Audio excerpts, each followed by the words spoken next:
저를 삼으시도다. 별들의 수를 세시며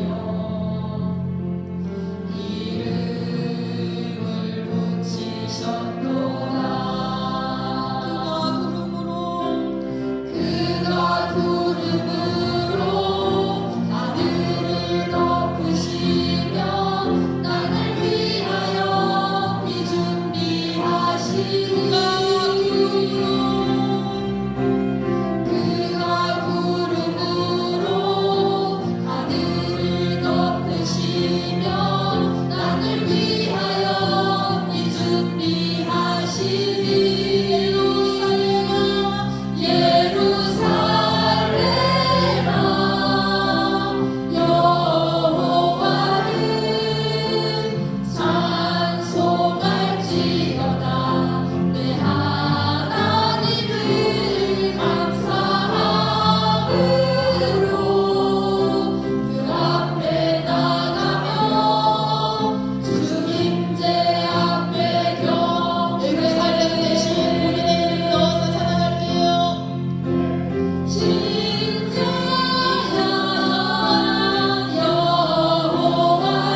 하시고 십자가에 달려 죽으셔서 다시 부활하시고 다시 오시마 약속하셨습니다.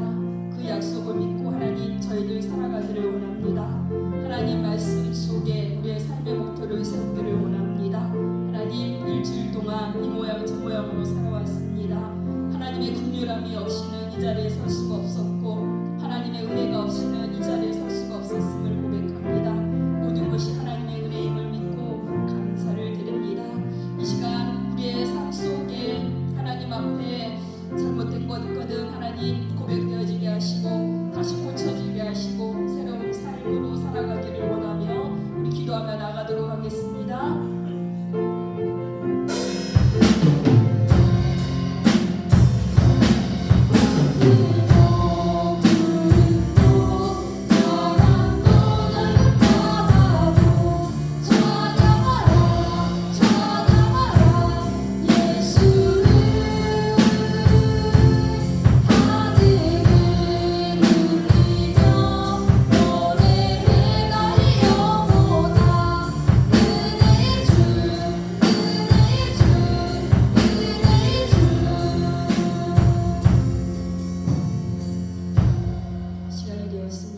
자리에 일어나셔서 삶의 예배로 나가겠습니다.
그러므로 우리에게 구름과 처다한 증인들이 있으니 모든 무거운 것과 오늘 쉬운 죄를 벗어버리고 인내로서 우리 앞에 당한 경주를 하며 믿음의 주여 또 온전하게 하시는 이인 예수를 바라보자.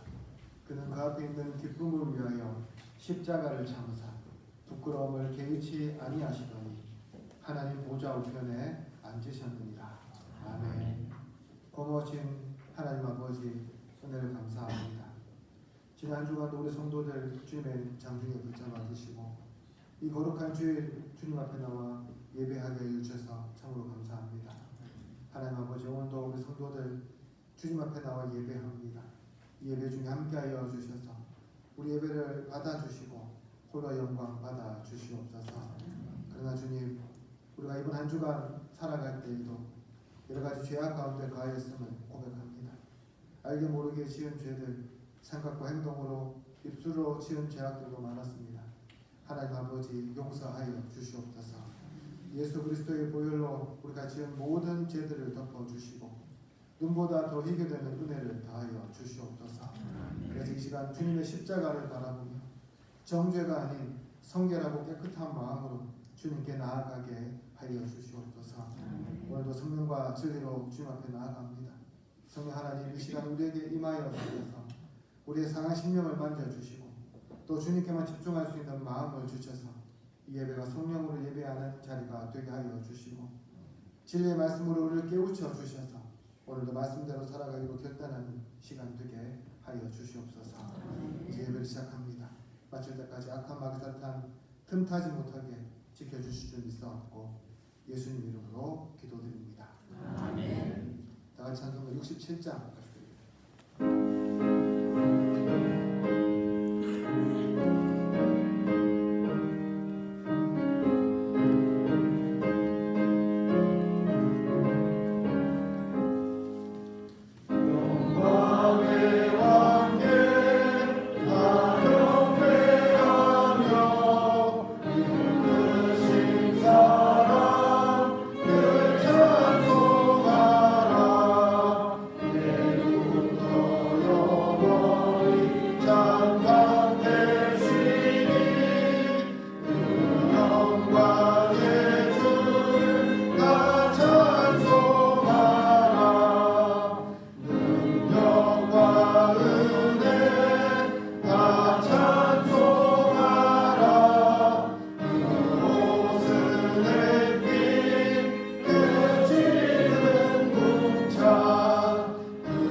성시교도 가겠습니다. 성시교도는 교동문 57문입니다.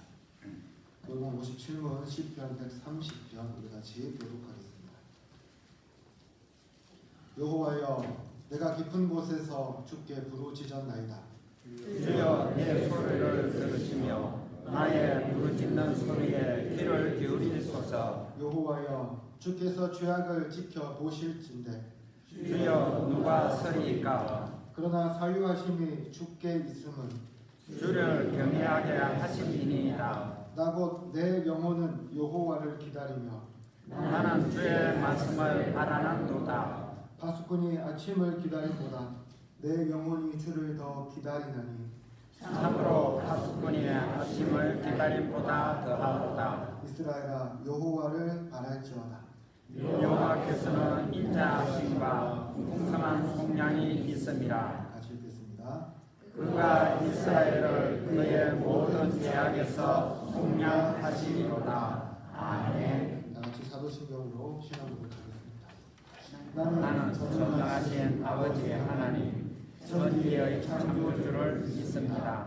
나는 그의 유일하신 아들 우리 주 예수 그리스도를 믿습니다. 그는 성령으로 잉태되어 동정녀 마리아에게서 나시고 본디오 빌라도에게 고난을 받아 십자가에 못 박혀 죽으시고 장사된 지 사흘 만에 죽은 자 가운데서 다시 살아나셨으며 하늘에 오르시어 전능하신 아버지 하나님 우편에 앉아 계시다가 거기로부터 살아있는 자와 죽은 자를 심판하러 오십니다. 나는 성령을 믿으며 거룩한 공교회와 성도의 교회와 죄를 용서받는 것과 몸의 부활과 영생을 믿습니다. 아멘. 자리에 앉아주시기 바랍니다. 찬송가 458장.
영광과 존귀를 받기에 합당하신 하나님 아버지, 이 시간 우리에게 생명과 은혜를 주시고 주님들의 나와 예배드릴 수 있는 은혜를 허락하심에 진심으로 감사드립니다.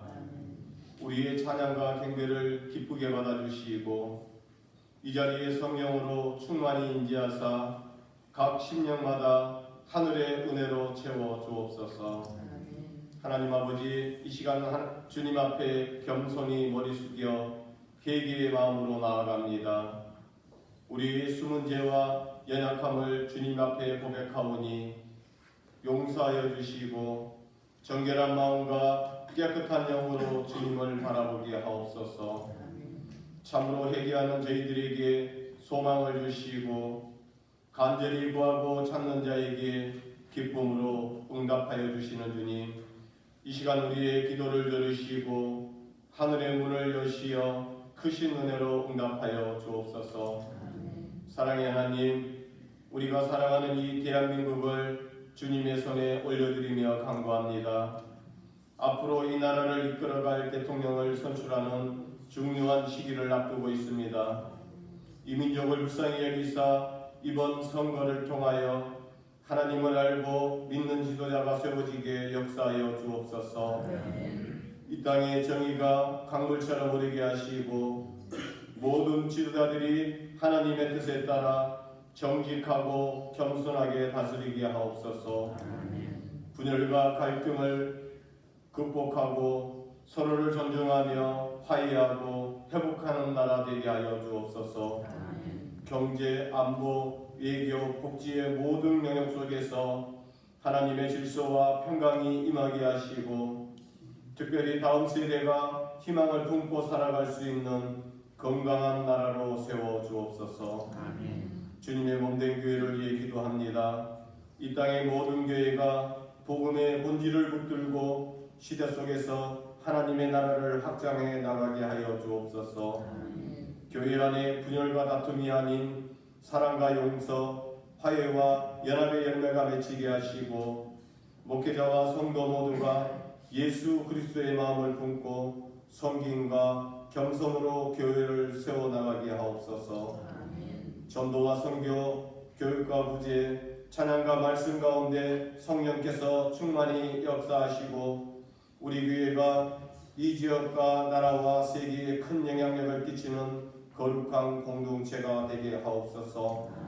우리의 건강을 위해 기도합니다. 주님, 육신의 약함과 질병 속에 있는 이들을 기억하여 주시고 주님의 손길로 치유하여 주옵소서. 마음이 상한 자를 위로하여 주시고 몸이 지친 자에게 새 힘을 주옵소서. 육신의 건강뿐만 아니라 정신적, 정서적, 영적인 건강도 회복되게 하시고 우리의 모든 삶이 하나님께서 주신 생명의 선물임을 고백하며 감사로 살아가게 하옵소서. 특별히 병상에 있는 성도들, 외롭게 사는 이들을 기억하여 주시고 위로와 회복의 은혜를 더하여 주옵소서. 이 시간 말씀을 듣습니다. 말씀을 전하시는 목사님, 성령의 충만함과 능력을 덧입혀 주옵소서. 그 입술을 통하여 선포되는 말씀이 곧 하나님의 생명의 음성이 되게 하시고 모든 성도들이 말씀 앞에 순종과 감동으로 변화되는 시간 되게 하여 주옵소서. 또한 우리 성도들의 가정을 주님의 손에 올려드립니다. 각 가정마다 화목과 회복이 넘치게 하시며 하나님 나라의 작은 공동체로 세워지게 하여 주옵소서. 믿음의 대가 이어지고 사랑과 기쁨, 평강이 넘치는 복된 가정들 되게 하여 주옵소서. 이 시간 예배를 위해 헌신 봉사하는 손길들이 있습니다. 차량 안내, 방송, 주차, 교사, 식사당번 등 수고하고 헌신하는 모든 손길 위에 은혜를 내려주시고 매 순간마다 감사와 찬양이 넘치게 하옵소서. 찬양으로 영광 올려드립니다. 찬양으로 영광 올려드리는 할렐루야 찬양대의 찬양을 흠량하여 주시고 그들의 입술과 마음을 주장하여 주시고 드려지는 찬양을 통해 하나님 한 분만 높임 받으시옵소서. 이들의 찬양이 하늘의 문을 여는 은혜의 통로가 되게 하시며 성령 충만함으로 가득 찬 찬양이 되게 하옵소서. 이 모든 말씀 저희의 주인 되시는 예수님의 이름으로 기도드립니다. 아멘.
또한 지으신 모든 것을 보면 날마다 감사하고 찬양할 수 있도록 도와주시옵소서.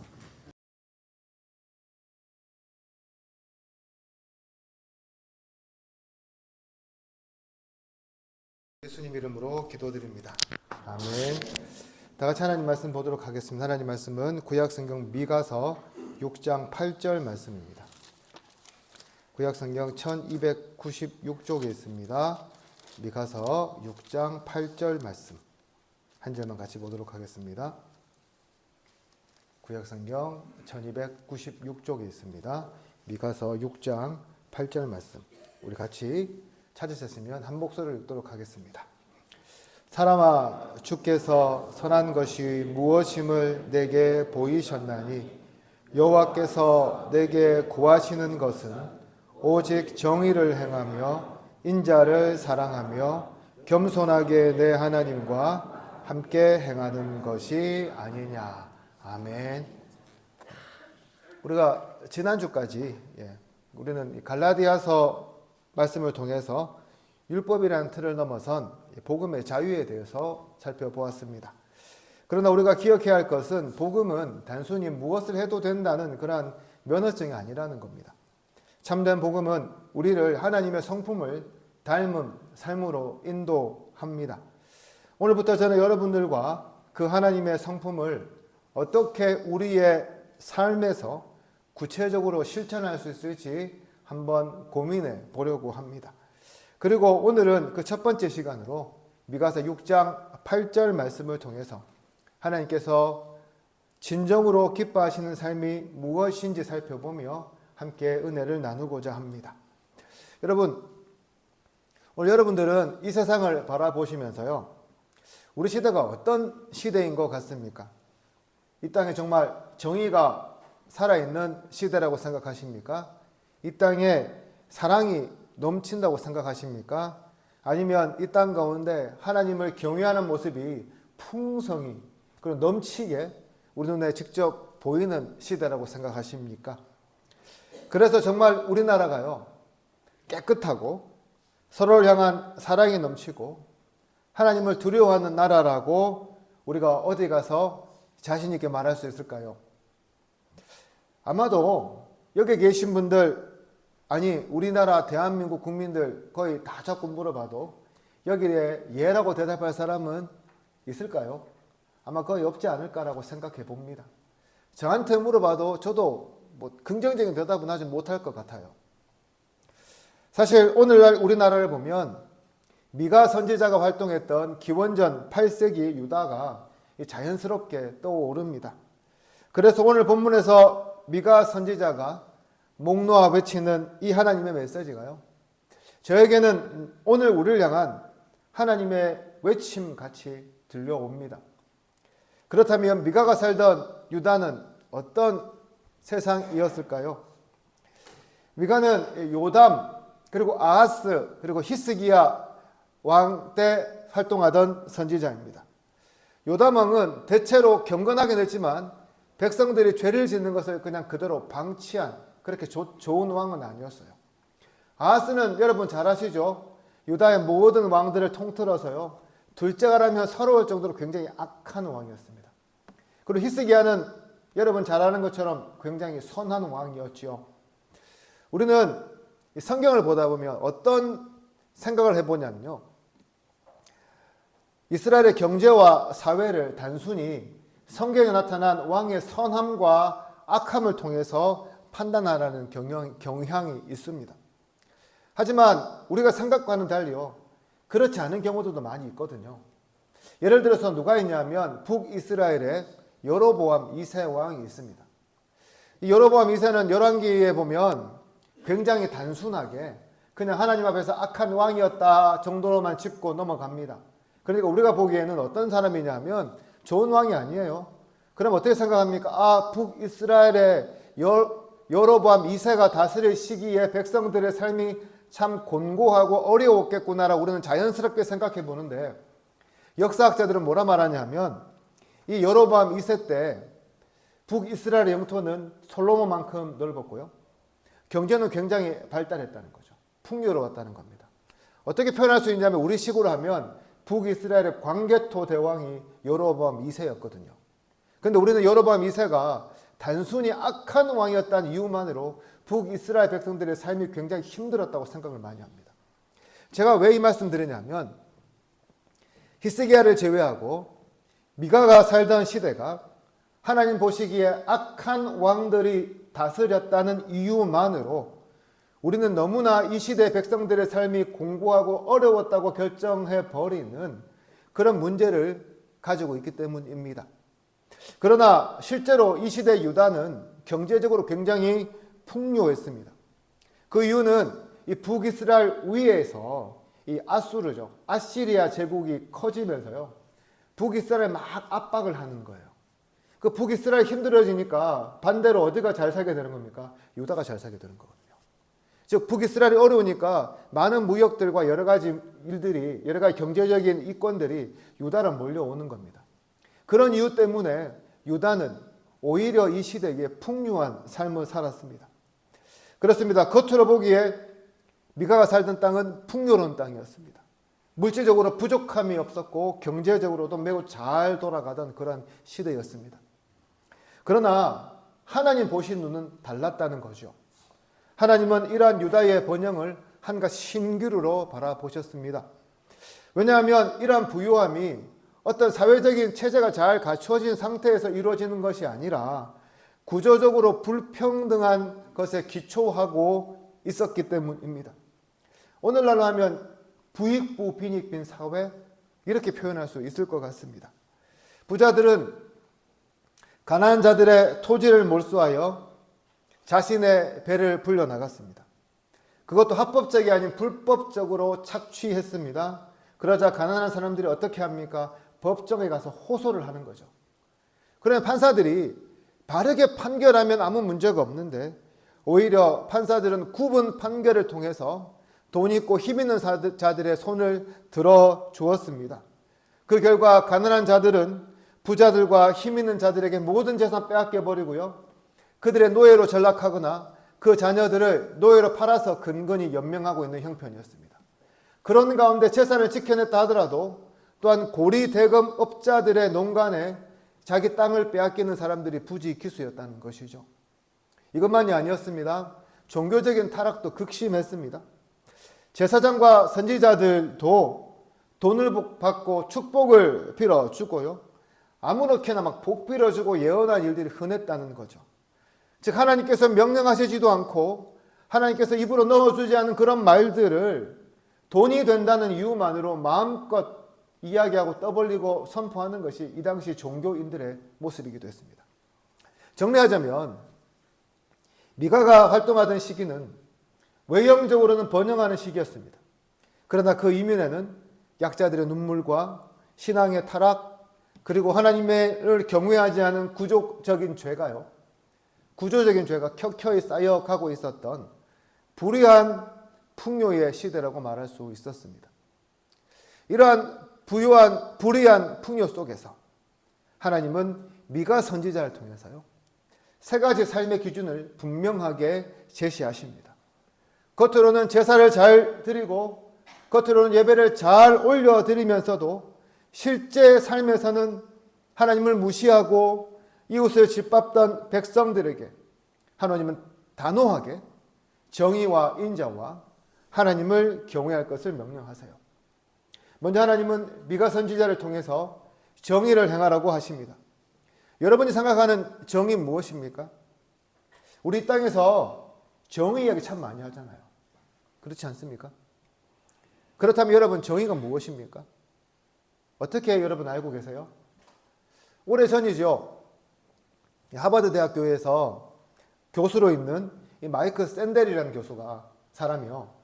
정의란 무엇인가를 책을 냈는데 그 책이 미국에서뿐만 아니라 우리나라에도 굉장히 많이 팔린 베스트셀러가 된 책입니다. 거기에 보면 정의를 어떻게 말하냐면 단순히 법을 잘 지키는 수준이 아니라 서로를 생각하며 함께 사는 방법을 배우는 것이라고 이야기합니다. 기독교 철학자들의 견해도 크게 다르지 않습니다. 그들은 하나님 보시기에 올바른 관계를 회복하고 억울한 자를 일으키는 삶을 정의라고 규정합니다. 즉 한 개인이요 공동체 내에서 억울한 일 없이 이웃과 함께 더불어 잘 사는 것을 보편적으로 정의라고 규정합니다. 그렇다면 성경에서 말하는 정의는 무엇일까요? 오늘 본문에서 이 정의로 번역된 히브리어 단어는 미시파트라는 말입니다. 문자 그대로 해석은 뭐냐 하면 재판관이요 재판 잘 내리는 거, 이게 미시파트예요. 그러나 실제 의미는 조금 다릅니다. 뭐냐 하면 하나님 보시기에 모든 것을 다 제자리로 돌려놓는 것을 정의라고 말합니다. 더 정확하게 말하면 바로 약한 자의 편에서 억울한 자의 눈물을 외면하지 않는 것이 뭐라고요? 성경에서 말하는 정의라는 거죠. 이 관점에서 여러분 미가가 살았던 시대를 다시 한번 바라보시기 바랍니다. 어떻습니까? 재판관은 뇌물을 받고 구분 판결을 합니다. 이것을 믿고 힘 있는 자들은 불법적으로 약자들의 것을 빼앗으며 자기의 재산을 증식시켜 갑니다. 종교인들은 그 행태를 꾸짖기는커녕 부자들이 더 부자가 되는 것을 하나님의 복인 것 마냥 빌어주고 있습니다. 누가 봐도 공의가 무너진 사회가 유다 사회였다는 거예요. 사랑하는 성도 여러분, 오늘 우리가 살아가는 이 시대는 과연 어떻습니까? 미가가 살던 시대와 참 많이 닮아 있다는 생각해 보지 않습니까? 우리 시대도요, 그때처럼 법은 있습니다, 있죠. 그러나 진짜 정의는 찾아보기가 힘듭니다.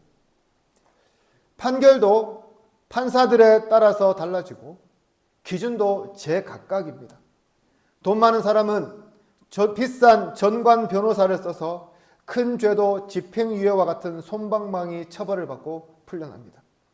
오죽하면 우리 사회가 뭐라 그럽니까? 유전무죄, 무전유죄를 하지 않아요? 이게 과연 정의로운 사회에서 나올 수 있는 말들일까요? 그렇게 판결해주고 나면 판사들은 퇴직하고 좋은 로펌 가서 단기간에 엄청난 돈을 또 벌어들입니다. 이런 시스템이 있으니까 자꾸 잘못된 일들을 하고 있는 거죠. 이런 오늘날의 현실을 바라보며 하나님 무엇라고 말씀하실까요? 너희부터라도 정의를 행하라고 말씀하지 않으실까요? 너희부터라도 가난한 자의 편이 되어주고 너희부터라도 억울한 자들을 위해 말해주고 이런 너희 삶을 통해서 하나님의 공의를 드러내라라고 하나님 말씀하지 않으실까요? 사랑하는 성도 여러분, 오늘 여러분들은 어디에서 정의를 실천하고 있습니까? 어떤 정의를 여러분들은 원하고 응원하고 있습니까? 힘 있는 사람들의 주장입니까?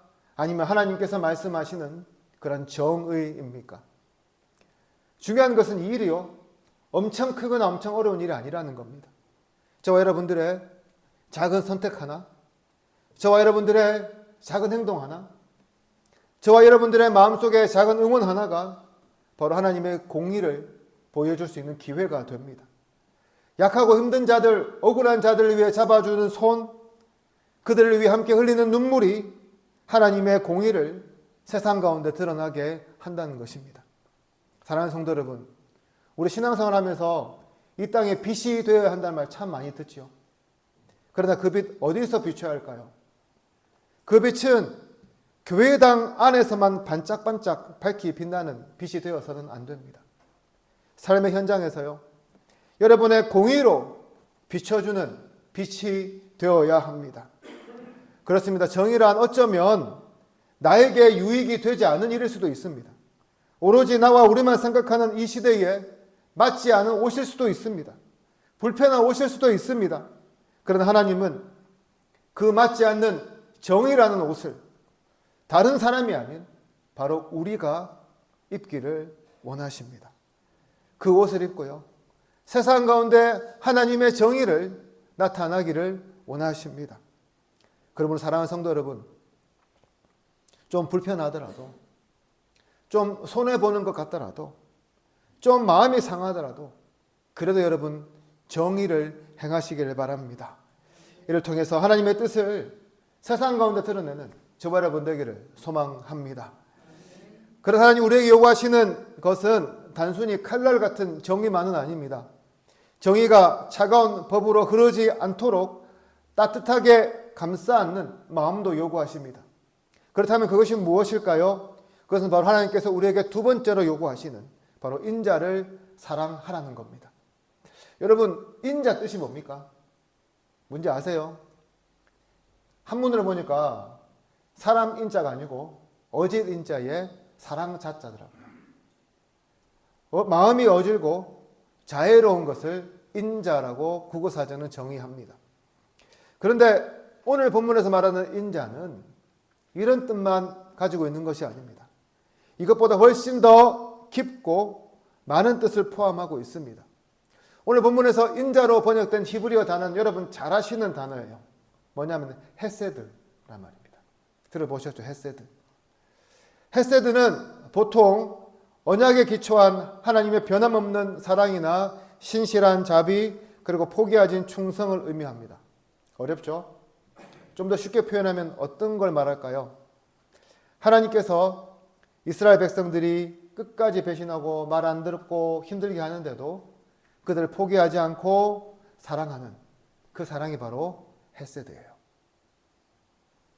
그렇다면 미가는 왜 유다 백성들에게 이 헤세드를 행하기를 요청합니까?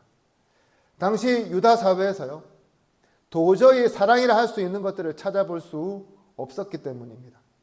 하나님은 그들을 사랑하셔서 끊임없이 배신해도 부둥켜 안고 사랑해 주셨는데 그들은 서로 사랑하기는커녕 조건 따져가며 사랑하고 조건 안 맞으면 착취하고 괴롭히는 일들이 일상적이었다는 것이죠. 그러니까 뭐만 남습니까? 사람과의 관계에서요, 사랑이 빠지니까 계산만 남아요. 나의 유익을 생각하며 어떻게 하면 저 사람을 이용해서 내가 덕을 좀 볼까 그 생각만 합니다. 당연히 서로가 사랑해야 할 대상이라는 것을 잊어버리는 거죠.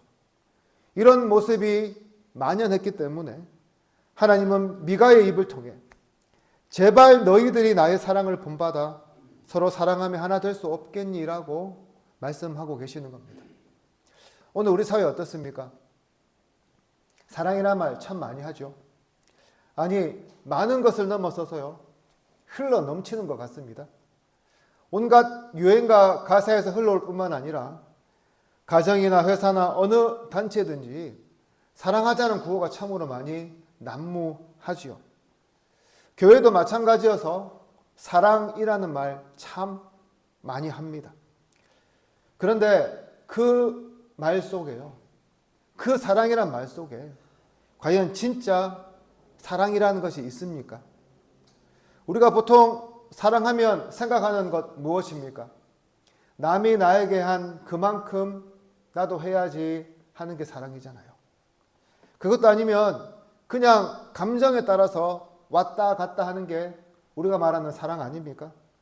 내 기분에 맞을 때만, 내 조건에 충족될 때만, 혹은 나에게 도움이 될 때만 지속되는 것이 오늘날 우리가 말하고 있는 대부분의 사랑 아닙니까? 그러다 보니 어떤 일이 벌어집니까? 나에게 조금만 섭섭하게 해도 서로를 향한 관계 끊어버려요. 어떤 하나의 실수만 해도 그 관계가 파탄나요. 도무지 상대방이 실수해도 기다려줄 줄 모르고 오래 참고 인내하며 사랑할지도 몰라요. 이게 오늘날 우리의 사랑의 모습이라는 거죠. 아니, 요즘은 차라리 이 정도면 좋겠습니다. 한 번씩 이 유튜브나 인터넷 댓글을 보게 되면 굉장히 마음이 상할 때가 많습니다. 자기와 의견이 다르다는 이유만으로 온갖 입에 담을 수 없는 욕설을 내뱉거나 조롱하는 글들이 얼마나 많은지 몰라요. 갈라치기 하면서 서로를 나누는 것들은 또 얼마나 많은지 모릅니다. 여러분, 이것이 과연 하나님께서 우리에게 요구하시는 사랑의 모습일까요? 아니죠. 특별히 이런 댓글 다는 사람 중에 그리스도인들 없을까요? 있겠죠. 그 모습 생각해 보면 정말 막 아찔아찔합니다. 예수님께서요, 내가 이러려고 너희들을 끝까지 사랑하며 목숨까지 주었나라고 한탄해 보지 않으시겠습니까? 그렇습니다. 우리는 나와 다르다는 이유로 그 상대방을 저주하는 사람들이 되어서는 안 됩니다. 도리어 밉고 싫은 사람일수록 하나님처럼 예수님처럼 끝까지 사랑하고 용서할 수 있어야 합니다. 여러분 스데반 집사님 기억하시죠? 그분 순교할 때 어떤 일을 겪었습니까? 자기를 향해 돌을 던지는 그 사람들을 향해 뭐라 말합니까? 주여 이 죄를 그들에게 돌리지 마옵소서 라고 말해요. 무슨 말입니까? 용서하고요. 사랑한다는 말씀이에요. 그렇게 그가 끝까지 사랑하고 용서했을 때에 훗날 이 자리에 있었던 사도 바울이 복음의 일꾼으로 쓰임받지 않습니까? 이것이 바로 헤세드의 능력이라는 겁니다. 사랑하는 성도 여러분, 오늘날 이 시대에 예수님께서 다시 오신다면 예수님 우리에게 뭐라 말씀하실까요? 저는 끊임없이 우리를 향해 헤세드를 사랑하라라고 말씀하실 것 같습니다. 그것도 주님께서 하신 그 사랑을 본받아 우리부터라도 이런 사랑을 베풀라고 말씀하실 것 같습니다. 사랑하는 성도 여러분, 오늘 우리는 어떤 사랑을 하고 있습니까? 아니 어떤 사랑을 하려고 합니까? 만약 여러분들이 사랑하는 자가 되기 원한다면 세상의 사랑을 행하기 이전에 먼저 하나님께서 우리에게 베풀어 주신 그 헤세드의 사랑을 기억하시기를 바랍니다.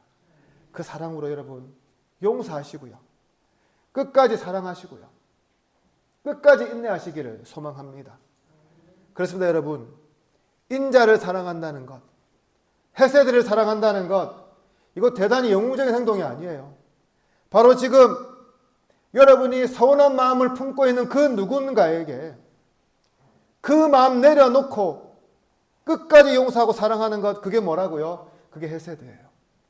여러분의 마음을 계속해서 아프게 하는, 그래서 아픈 손가락으로 남아있는 그 사람의 손을 끝까지 놓지 않고 버텨주는 것, 그게 뭐라고요? 그게 헤세드예요. 여러분을 밥 먹듯이 배신하고 욕하고 다녀서 정말 꼴보기 싫은 그 사람이지만 내가 기어이 품에 안고 안아주고 사랑해주고 싶은 그 마음, 그것이 뭐라고요? 그게 헤세드라는 거예요. 사랑하는 성도 여러분, 오늘 우리 사회에 가장 필요한 것이 무엇일까요? 저는 이 헤세드가 아닌가라고 생각해 봅니다.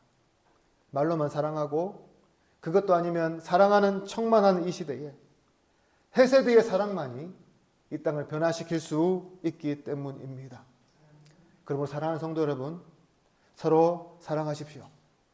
그러나 그냥 사랑하지 마시고 헤세드의 사랑을 하십시오. 이런 사랑을 통해 이 땅을 변화시키고 이 땅의 사조를 바꾸고 이 땅을 하나 되게 만드는 저와 여러분 되기를 소망합니다. 지금까지 우리는 이 정의와 인자, 이 두 가지를 살펴보았습니다. 그렇습니다. 정의와 인자는 우리의 삶을 아름답게 합니다. 하지만 이 모든 것의 근원이 되는, 우리가 결코 잊어서는 안 되는 한 가지 태도가 남아 있는데요. 그것은 뭐냐 하면 겸손히 하나님과 함께 행하는 거예요. 여러분, 겸손하면 여러분 무엇부터 떠오릅니까? 그냥 가만히 있는 거예요. 입 다물고 가만히 있는 거? 그거 아니잖아요. 겸손의 원래 의미는 남을 존중하고 자신을 내세우지 않는 것을 말합니다. 그렇게 보면 겸손히 하나님과 함께 걷는다는 것은 내가 아닌 하나님을 높이며 걷는 걸음이라고 우리가 말할 수 있습니다. 하지만 오늘 본문에서 말하는 겸손은 이런 겸손과 좀 결을 달리합니다. 여기에 겸손이라고 번역된 히브리어 단어는 뭐냐 하면 하츠네아라는 말인데요. 성경 전체에서 여기 딱 한 번 나오는 단어예요. 뜻은 뭐냐 하면 하나님 앞에 있다는 걸 늘 기억하며 말과 행동을 조심스럽게 살아가는 삶을 말합니다. 쉽게 말하면 하나님 경외하는 삶입니다. 여러분, 경외가 무엇입니까? 두려워하는 거거든요. 높으신 하나님 앞에서 바짝 엎드려 있는 게 경외입니다. 오늘 우리 시대 어떻습니까? 자기를 높이기에 여념이 없는 시대입니다. 자기 PR 시대라고 해서 자기의 스펙을 자랑하고 자기의 강점을 내세우고 어떻게 하면 남에게 내가 잘하는 것을 보여줄까를 고민하는 시대이기도 합니다. 이를 위해서요, 높으신 하나님을 자기 입맛대로 이용하는 일도 드물지 않습니다. 제가 군대에 있을 때 우리 중대장님은 독실한 불자셨어요. 종교행사를 가게 되면 항상 불교 가는 애들, 절에 가는 애들 인솔해서 가실 정도로 독실한 분이셨어요. 그런데 그러다가 이 대대장님이 우리 부대에 새로 부임하셨는데, 우리 대대장님이 아주 독실한 기독교인이셨던 거죠. 저희 부대는 사단에 있는 부대가 아니고 김포에 가면 풍물이라고 있거든요. 거기에 독립으로 한 500명 정도 있는 그런 부대였습니다. 당연히 연대랑 대대도 멀어서 부대 안에 교회가 있었거든요. 우리 대대장님이 독실한 그리스도이니까 어땠습니까? 매주마다 교회를 오시겠죠. 잘 앞에 앉아서 예배를 드리셨어요. 중요한 것은 우리 중대장님께서 그때부터 교회를 열심히 출석하시는 거였습니다. 불자라고 그렇게 교회 다니는 우리를 막 놀리고 비난하시는 분이 갑자기 막 교회를 열심히 다니니까 적응이 잘 안 되더라고요. 지금은 잘 모르겠습니다. 어떻게 하시는지. 다만 그 당시 장기 복무와 소령으로의 진급을 앞두고 있어서 그렇게 한 것은 이해를 하면서도 그 모습을 바라보는 저와 동기들이 참 당황했던 기억이 납니다. 요즘 SNS가 많이 발달되어 있는데요. 어떤 분이 이런 글을 써놓았더라고요. 자기가 강남으로 이번에 이사를 했는데 거래처도 늘리고 나름 자리를 잡고 살려면 교회에 가는 것이 필요하다는 그러한 지인의 말이 있어서 그래서 교회를 다니기 시작했는데 아주 만족하고 다니고 있다는 그런 이야기였어요. 여러분, 뭐 어떤 이유로든 교회에 가는 것이 뭐가 잘못이겠습니까? 교회 가면 좋은 거잖아요. 다만 우리가 교회에 가더라도 목적만은 분명해야 한다는 겁니다. 내가 잘 사는 거 좋아요. 그러나 내가 잘 살기 위해서 뭐라고요? 하나님을 이용해서는 안 된다는 거죠. 오늘날 왜 교회마다 많은 문제들을 가지고 있습니까? 왜 교회 안에 이상한 사람들이 많다는 그러한 이야기들을 듣습니까? 하나님을 우리가 경외하는 것이 아니라 하나님을 이용 대상으로 여기고요. 하나님을 두려워하는 것이 아니라 마치 사업 파트너처럼 여기기 때문은 아닐까요? 그렇습니다. 오늘날 우리는 하나님을 가까이 하는 것이 아니라 멀리 두고 내 뜻대로 믿으려는 사조가 아주 뚜렷한 세상을 살아갑니다. 우상처럼 하나님께서 나에게 복을 주시기만 기대할 뿐요, 인격적인 하나님 바라보지 않는다는 거죠. 미가 시대 유다 백성들도 이러했습니다. 하나님을 경외의 대상이 아닌 마치 사업 파트너처럼 여겼어요. 그래서 하나님 잘 믿으면 돈 벌게 해준다는 그 생각 갖고 믿었다는 거죠. 그래서 어떻게 합니까? 선지자들과 제사장들 찾아가서 잘 될 거란 그런 말들을 듣고 또 많은 재물을 드리며 열심히 예배를 드린 거예요. 왜 그랬습니까? 이렇게 하면 돈 더 잘 벌 줄 알았으니까요. 그러나 거기에 대한 열심만 있을 뿐 하나님을 두려워하지도 하나님을 경외함으로 행동하지도 않았습니다. 사랑하는 성도 여러분, 오늘 저와 여러분은 어디를 걷고 있습니까? 우리 앞에 계시는 하나님을 경외함으로 걷고 있습니까? 아니면 살아계신 하나님을 무시하고 돈 벌게 해주고 출세하게 해주는 우리가 만든 사업 파트너 하나님에게 투자하며 걷고 있습니까? 살아계신 하나님과 함께 천국을 향해 걷고 있습니까? 아니면 내가 만든 하나님과 지옥을 향한 걸음을 내딛고 있습니까? 오늘 이 시간 우리가 현재 어디를 걷고 있는지를 한번 생각해 보시기 바랍니다. 그리고 만약 우리가 살아계신 하나님을 경외함으로 걷고 있지 않다면 거기에서 여러분 돌이키시기를 바랍니다. 그렇습니다. 하나님을 경외할 때 우리 살아납니다. 하나님을 경외하며 걸을 때 우리의 인생도 달라집니다. 하나님을 경외할 때 우리의 모든 것이 새롭게 되고요. 하나님을 경외하며 걸어갈 때 주님이 우리의 삶을 기뻐하십니다. 이제 말씀을 정리합니다. 미가가 살던 시대는 정의는 사라지고 사랑이 훼손되고 하나님을 떠나 살던 그러한 시대였습니다.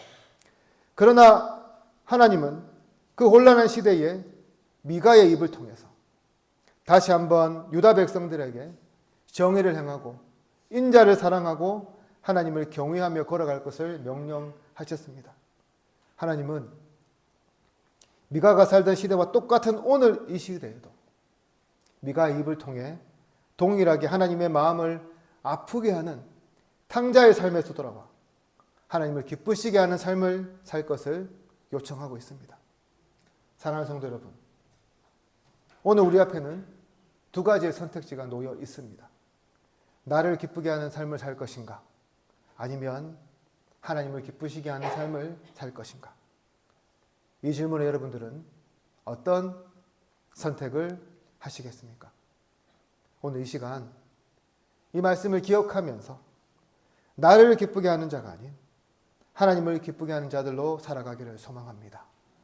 정의를 말하고 사랑으로 품고 경외함으로 걷기로 결단하시기를 바랍니다. 하나님의 성품을 나의 성품으로 삼고 하나님의 사랑을 나의 사랑으로 실천하고 하나님 앞에서 경외함으로 온전히 행하시기를 바랍니다. 우리의 그 용기, 우리의 그 사랑, 우리의 그 걸음을 주님께서 바라보시고 기뻐하게 될 줄로 믿습니다. 기도드리겠습니다. 하나님 아버지, 감사합니다. 오늘도 우리를 주님의 전으로 불러주시고 하나님의 귀한 말씀을 주셔서 감사합니다.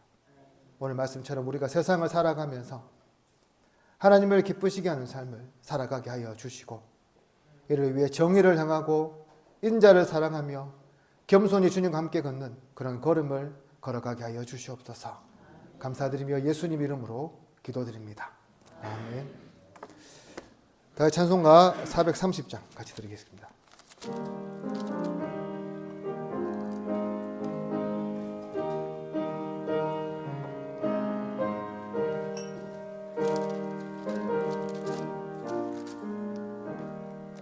주와 같이 길 가는 것 즐거운 일 아닌가.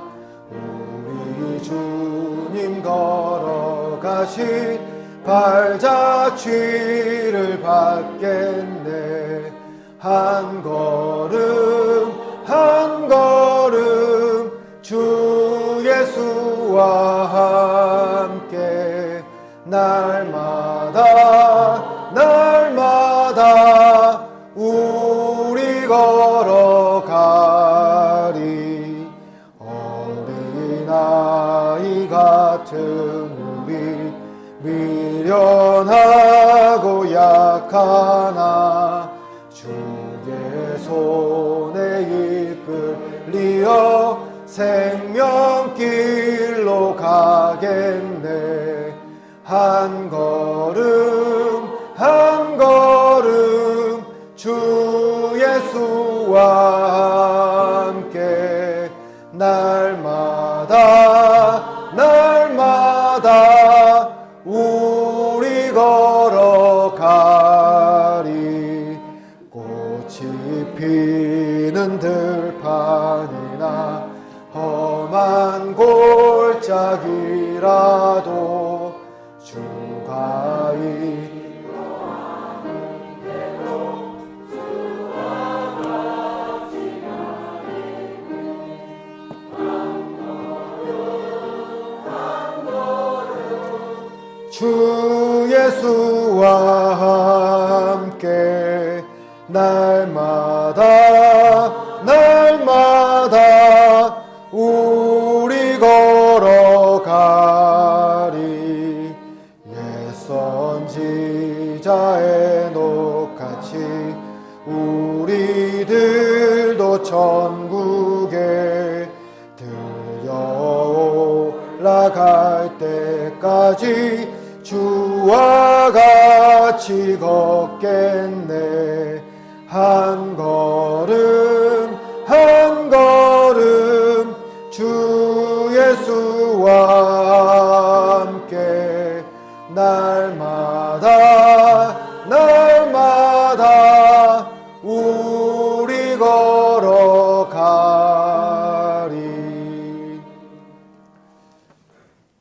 우리의 모든 것 되신 하나님 감사합니다. 오늘도 우리를 예배의 자리로 이끌어 주시고 우리의 것들 중 귀한 것을 구별하여 주님께 예물로 드리게 하여 주셔서 감사합니다. 드린 손길 위에 복의 복을 다하여 주시고 차고 넘치는 은혜로 채워 주시옵소서. 우리 성도들 한 주간 참 많이 수고했습니다. 주님께서 위로해 주시고 격려해 주시며 내일부터 시작될 한 주간도 주님의 은혜의 장중에 붙잡아 주시옵소서. 이 예물이 쓰이는 곳곳마다 하나님 큰 영광 드러나게 될 줄로 믿사옵고 예수님 이름으로 기도드립니다. 아멘. 광고 말씀드리겠습니다. 오늘도 저에게 오신 여러분들을 주님의 이름으로 환영합니다. 우리 지난주엔 쉬었는데 지난달에는 이번 주 오늘은 전도 주일로 지키겠습니다. 그래서 붕어빵 전도가 있으니까 여러분 많이 나눠주시고요. 또한 오늘 전도 관계로 오늘 구역 모임은 쉬도록 하겠습니다. 대신에 이번 주 금요일 전교인 기도회로 모입니다. 사고에게서 특송을 준비해 주시기를 바랍니다. 제가 한 번씩 부탁드리는데요. 저는 사실 잘 부탁을 하지 않습니다. 그렇죠? 여러분 이 금요 기도회는 여러분들 좀 많이 참여해 주셨으면 좋겠어요. 여러분 피곤하고 바쁜 거 알지만 한 달에 한 번만이라도 함께 참석하셔서 구역의 교제도 나누시고 또한 찬양도 하시고 기도하는 시간을 가지심을 통해서 우리 영적으로도 재충전되고요. 또 성도의 교제를 나누는 그런 귀한 시간 되기를 소망합니다. 이번 주에요. 제가 한번 쫙 지켜보겠습니다. 안 오시면 제가 주일날 아시겠죠? 이번 주 분명히 지켜보도록 했습니다. 여러분 준비해 주시고 사구역은 특송 잘 준비해 주시기를 바랍니다. 이 시간 다 같이 일어나셔서 찬송 53장 같이 드리겠습니다.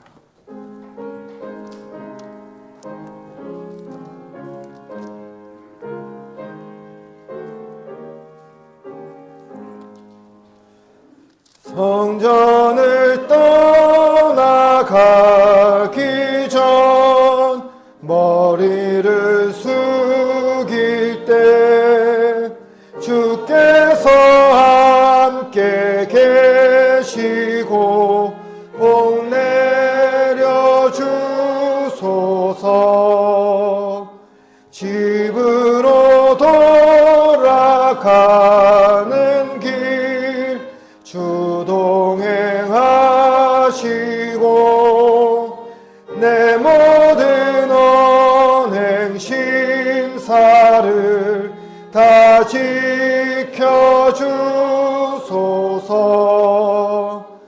거룩한 날이 다가고 저녁이 되도록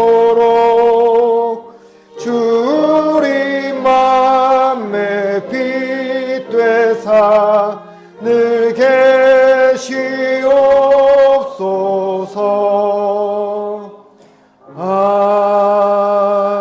아멘.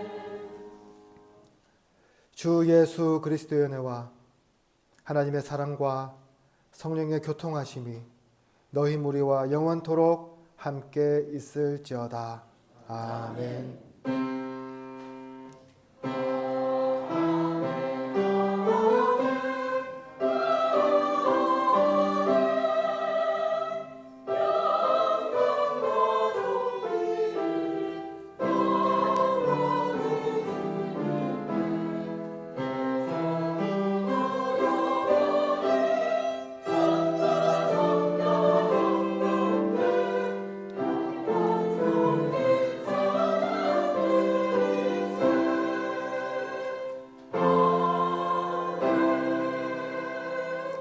우리 앞뒤 저하분들과 인사하겠습니다. 사랑합니다. 축복합니다. 반갑습니다.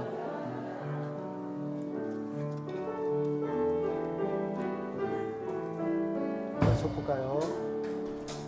주께 힘을 얻고 그 마음에 시온의 대로가 있는 그대는 하나님의 축복의 사람이죠. 주님 그대를 너무 기뻐하시죠.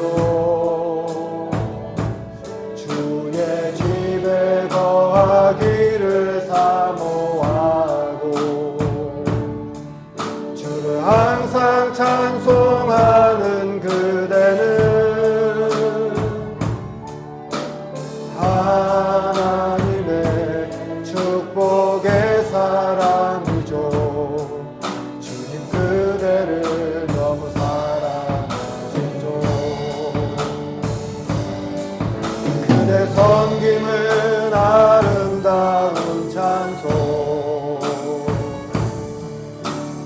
헌신은 향기로운 기도 그대가 걷는 땅 어디에서라도 주님의 이름 높아